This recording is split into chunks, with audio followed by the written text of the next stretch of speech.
Brilliance Audio presents Sleep, My Little Dead, The True Story of the Zodiac Killer, by Kieran Crowley, performed by Danny Campbell.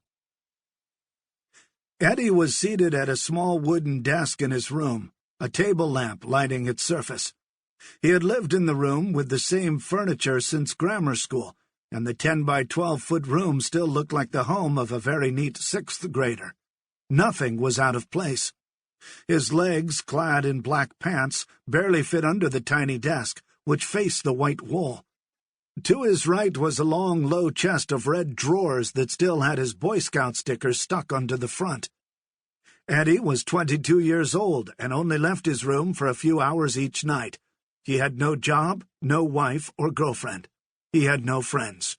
He had only his work. Open before him was one of his most prized possessions, a large piece of heavy paper with white dots and lines on a huge black circle, a star chart of the constellations in the heavens. Framed by black arched brows, his brown eyes were focused on the star map, eyeing the white spots and faint lines that connected them into the ghostly floating figures of the Zodiac. Eddie's black t-shirt and pants made his untanned olive skin seem lighter than it was. His curly black hair was pulled tight behind his head into a small ponytail and gathered with multicolored rubber bands. A full black mustache and rough half-growth of beard covered half of the smooth skin of his boyish, handsome face, which bore an intense, angry expression. One more time he spun the dark circle of sky until he was looking at the stars and constellations for that night after midnight, May 31st, 1990. Orion the Hunter and the Pleiades, the Seven Sisters, were safely below the horizon, but Leo the Lion was loose in the sky. Good. Perfect. On the desktop over the star chart, Eddie carefully spread out his school supplies, a blue ballpoint pen, a green felt-tipped pen, white paper, a compass, and a ruler, as if he were beginning his geometry homework. Nearby, wrapped in a piece of paper, sat 3 large pebbles. He pulled on a pair of black leather gloves.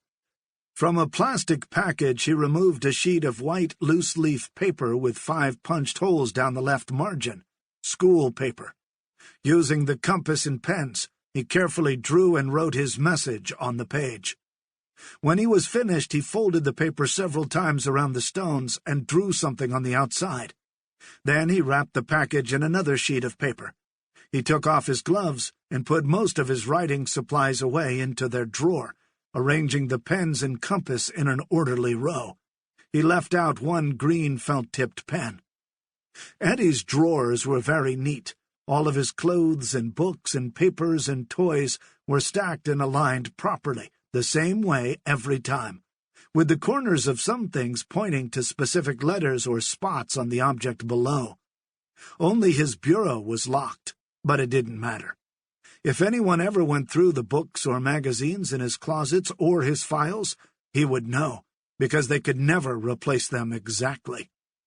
The booby-trapped stack was a trick he had learned while studying to be a secret operative. His dream of being a U.S. Army Special Forces commando never came true because he was an only son. They would not take him into the Army and give him a real gun of his own because he had failed their tests and because his mother did not want to be left alone. But just because Eddie had to stay with his mother in East New York, Brooklyn, one of the most crime-plagued and drug-infested neighborhoods in the city, didn't mean he couldn't be a commando. It certainly didn't mean he would cease his quest for knowledge, especially if it was forbidden or hidden. He turned and glanced at the red numbers of his clock radio, 12:02 a.m. It was time. He stood, turned around, and walked a few steps to a wrought iron and wood table that held a 12-inch color television. On a low shelf below the television sat a cedar box emblazoned with a cross inside a circle.